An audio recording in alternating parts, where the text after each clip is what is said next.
কলকাতায় নারী চিকিৎসককে নৃশংস হত্যার প্রতিবাদে ভারত জুড়ে ২৪ ঘণ্টার কর্মবিরতি পালন করছে চিকিৎসকরা। ইন্ডিয়ান মেডিকেল অ্যাসোসিয়েশনের এমন ঘোষণায় পথে নামে জুনিয়র চিকিৎসকরা।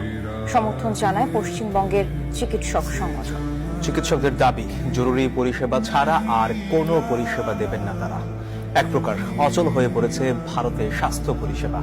অপরদিকে কলকাতার রাজপথ শনিবারও ছিল উত্তাল। কলকাতা থেকে ভাস্কর সর্দারের রিপোর্ট, বিস্তারিত।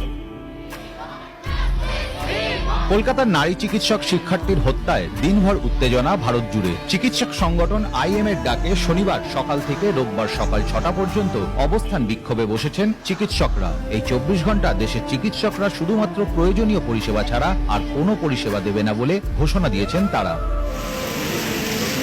তবে চিকিৎসায় সমস্যা হচ্ছে না হাসপাতালে ভর্তি থাকা রোগীদের। হাসপাতালগুলো খোলা রয়েছে শুধুমাত্র জরুরি বিভাগ, বসছে না কোনো আউটডোর